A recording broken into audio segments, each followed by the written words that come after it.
구약 학개서 1장 1절부터 8절까지 말씀을 같이 읽도록 하겠습니다. 1절부터 읽습니다. 다리오 왕 제2년 여섯째 달 곧 그 달 초하루에 여호와의 말씀이 선지자 학개로 말미암아 스알디엘의 아들 유다 총독 스룹바벨과 여호사닥의 아들 대제사장 여호수아에게 임하니라. 이르시되 만군의 여호와가 이같이 말하여 이르노라. 이 백성이 말하기를 여호와의 전을 건축할 시기가 이르지 아니하였다 하느니라. 여호와의 말씀이 선지자 학개에게 임하여 이르시되 이 성전이 황폐하였거늘 너희가 이때에 판백한 집에 거주하는 것이 옳으냐. 그러므로 이제 만군의 여호와가 이같이 말하노니 너희는 너희 행위를 살필지니라. 너희가 많이 뿌릴지라도 수확이 적으며 먹을지라도 배부르지 못하며 마실지라도 흡족하지 못하며 입어도 따뜻하지 못하며 일꾼이 삭을 받아도 그것을 구멍 뚫어진 전대에 넣음이 되느니라. 만군의 여호와가 이르노니 너희는 자기의 행위를 살필지니라. 너희는 산에 올라가서 나무를 가져다가 성전을 건축하라. 그리하면 내가 그것으로 말미암아 기뻐하고 또 그 영광을 얻으리라. 여호와가 말하였느니라. 아멘. 성전을 건축하라 하는 제목으로 말씀을 드리겠습니다. 이 학개서는 그 소선지서, 학개, 스가랴, 말라기 이 세 그 선지서와 함께 포로 시대 선지서입니다. 그러니까 포로에서 돌아온 다음에 선포했던 그 메시지가 학개, 스가랴, 말라기 이렇게 진행이 되는데, 이 바벨론 포로에서 고레스 왕이 바벨론을 무너뜨리고, 사실은 바벨론에서 돌아온 게 아니라 정확하게 말하면 페르시아에서 돌아오는 거죠.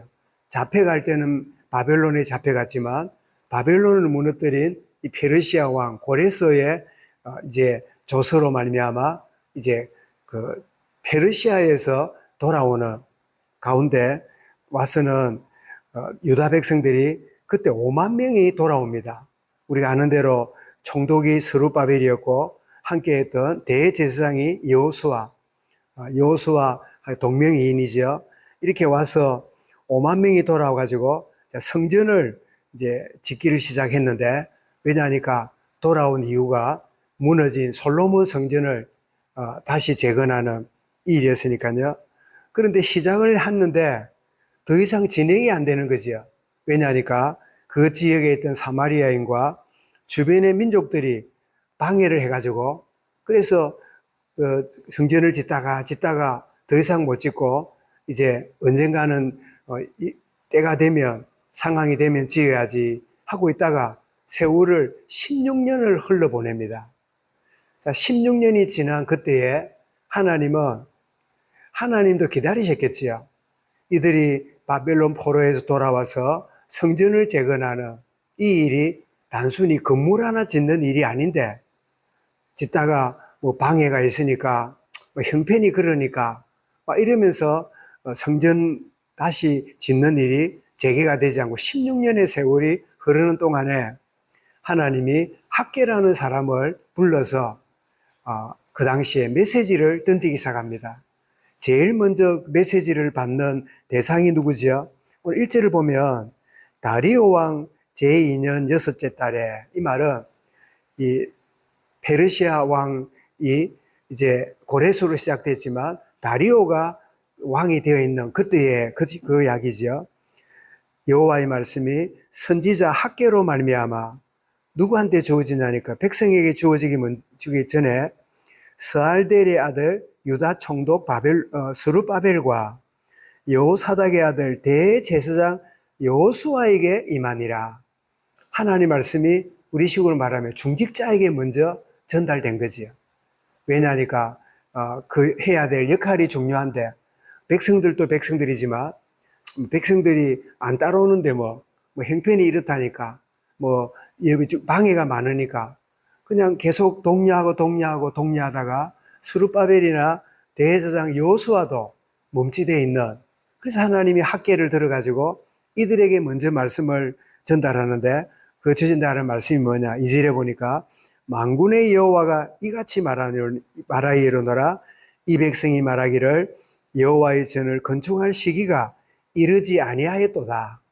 아직도 방해가 있고 또 우리가 와서 지내다 보니까 16년 세월 지내다 보니까 그들이 먼저 성전을 짓고 이렇게 봉헌하고 이렇게 할라 생각했다가 뭐 이렇게 세월이 지나다 보니까 우리 집도 지어야 되고 또 우리 살 곳집도 돌봐야지. 그러면서 이런저런 핑계 내지는 이런저런 이유 때문에 성전을 재건하지 못하고 있는 그런 가운데 있는데, 그런데 성전을 재건하라 그러고 있는 중에 방해거리가 많으니까 이러고 있는데, 그런데 흥미로운 일은 3절에 여호와의 말씀이 선지자 학개에게 임하여 이르시되 이 성전이 황폐하였거늘. 그 다음 뭐라고요? 너희가 이때 너희 집은 판벽을 하고 사느냐. 이 판벽이란 말은 집에다가 요즘 말하면 우리 요즘 무슨 나무입니까? 향기 나는 이 피톤치드 나오는 그런 나무 벽을 붙이고 집은 잘 꾸며놓고 이렇게 살면서 성전 짓는 거는 뭐 방해가 있으니까 힘들지. 아이고 뭐 형편이 돼야지. 이러면서 자일피일 하다 보니까 그 세월이 몇 년이요? 16년이 지났다는 거예요. 그래서 5절에 그러지요. 그러므로 이제 만군의 여호와가 이같이 말하노니 너희의 행위를 살필지니라. 그러면서 뭐라고 말씀하냐?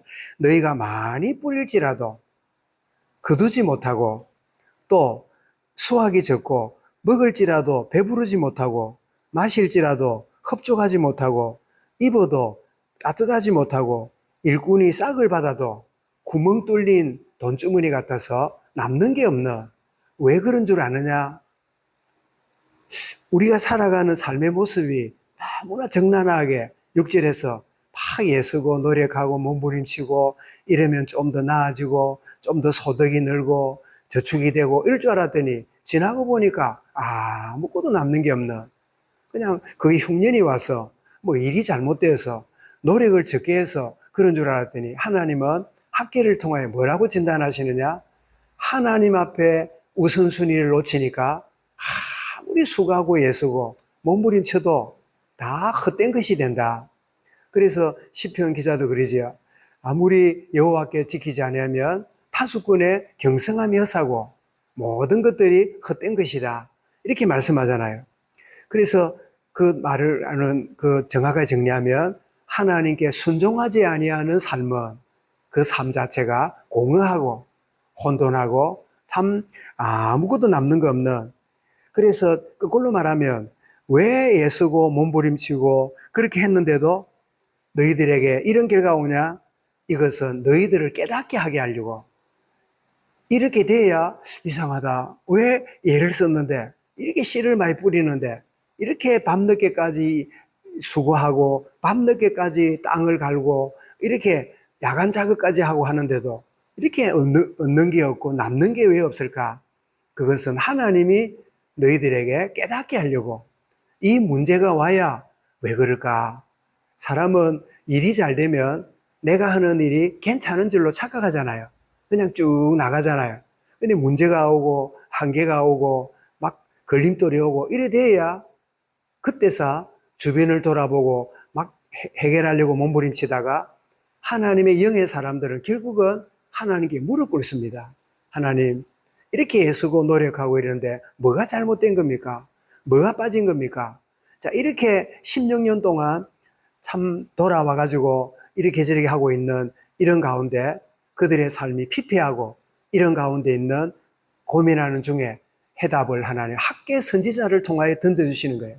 그래서 7절 8절에 뭐라고요? 만군의 여호와가 말하노니 너희는 자기 행위를 살필지니라. 이 말은 너희가 그렇게 몸부림쳐도 되지 않는 이유를 알아야 된다. 그러면서 해답을 주는데 6, 8절에 보니까 너희는 산에 올라가서 나무를 가져다가 성전을 건축하라. 그리하면 내가 그것으로 말미암아 기뻐하고 또 영광을 얻으리라. 여호와께서 말하였느니라. 정말 우선순위를 놓치고 내 급한 거, 내가 원하는 거, 내가 좋아 보이는 거, 내가 선하게 여겨지는 것, 그걸 쫓아가는 인생은 그 결과적으로 아무것도 아닌. 그래서 너희는 산에 올라가서 나무를 가져다가, 이 이야기는 뭡니까? 그 당시에 산에 올라가 나무를 잘라서 그 건축 소재로 삼았던 시대이기도 하고, 이 말은 오늘 우리에게는 뭐지요? 산이 뭐지요? 그들의 일상입니다. 너희들이 수고하고 소득을, 너희들을 집 관리하고 꾸미고, 그런데 우선적으로 취심하기 전에 먼저 하나님의 성전을 건축하는 일이 우선이 되라. 그렇게 되기를 원한다. 여호와의 말이니라. 이렇게 선포하고 있는. 그래서 하나님이 그러면 왜 이렇게 성전을 건축하라고 하실까요? 그것은 하나님의 임재와 하나님의 예배를 회복하는, 예배 회복의 축복이 가장 우선이 되는. 너희들이 왜 바벨론에 70년 동안 끌린 줄 아느냐? 예배 놓치고 너가 좋아하는 대로 물질 만능주의와 그저 우상 숭배하고 그저 눈에 보이는 거 쫓아가다가 그렇게 포로로 끌려갔는데, 그래 70년 동안 회개하고 돌아오놓고 또 이제 기회가 주어졌는데 또다시 너희 집이나 꾸미고 너희 일에 분주하고 허겁지겁 살아가는 그런 가운데 있느냐? 이제라도 16년이라는 세월을 보내고 지냈는데 이제라도 제대로 하나님 앞에 참 하나님의 임재와, 그리고 오늘 그 8절 끝에 그랬지요. 내가 기뻐하고 내가 영광을 드러내리라. 그러면서 그 성전이 지어지게 되는데 2장 9절을 보면 그 지어진 성전을 두고 뭐라고 설명하냐니까 하나님이 이렇게 말씀합니다. 이 성전의 나중 영광이 이전 영광보다 크리라. 만군의 여호와의 말이니라. 내가 이곳에 평강을 주리라. 만군의 여호와의 말이니라. 너희들이 문제가 오는 그 원인이 뭔 줄 아느냐? 하나님 중심이 되지 않고 예배를 놓치고 살아가는 우선순위를 놓쳐버린, 너희들의 영광을 위해 쫓아갔지 하나님의 영광을 놓쳐버린 그런 가운데 있는데, 그런데 이 말은 2장 9절은 이전 영광보다, 이전은 뭐지요? 솔로몬 성전이잖아요. 그런데 여러분 그 앞에 그 스가랴서나 이런 보면 그 스룹바벨이 돌아와서 성전을, 느헤미야서에 보면 성전 기초를 놓을 때 나이 든 사람들은 너무 초라해서 울었고 젊은 사람들은 좋아서 노래 부르고 웃음과 울음이 섞여가지고 막 그런 그 말씀이 느헤미야에 있잖아요. 그 좋았던 솔로몬 성전에 비해서 너무나 초라하고 왜소하니까 그 옛날 그 성전을 알았던 노인들은 눈물이 나오는. 그런데 오늘 성경은 뭐라고요? 크기 문제가 아니다. 얼마나 잘 지은 게 문제가 아니다. 진짜 하나님 앞에 중심을 담고 세워진 것은 지금 이전의 영광보다, 나중의 영광이 이전 영광보다 더 크리라. 하나님은 성전 크기를 보고 성전의 뭐 댐댐이를 보는 게 아니라 우선순위를 가지고 성전을 재건하는 너희들의 믿음의 고백이 바로 하나님이 영광 받으시는 그런 부분이다. 이렇게 말씀함으로 내가 이곳에 평강을 주리라. 우선순위가 먼저 되어지면 그것으로부터 하나님의 복이 흘러나오는 이 우선순위. 성전을 재건하라 이 말은 우리의 우선순위를 회복해라 라고 하는 그 의미를 담고 있는데, 참 학계를 통하여 참 그 당시에 그렇게 몸부림치고 해서도 남는 게 없고 모이는 게 없고 별 부족한, 왜 그런가? 그 이유를 학계를 통하여 진단해주고 정말 우선순위를 회복하고 하나님 영광의 그 놀라운 축복을 누림으로 처음부터 새롭게 시작되는 근원이 회복되어져야 나머지가 되는데, 근원은 회복하지 않으면서 막 움직이는 인생이 되지 않는 그런 축복을 누리는, 정말 우선순위 회복되어져서 주의 은혜 가운데 새롭게 나가는 우리 개인과 가정과 온 교회가, 특별히 우리 중직자들이 되도록 하나님 은혜를 더하여 주옵소서. 말씀을 마음에 담고 우리 개인적으로 기도하겠습니다.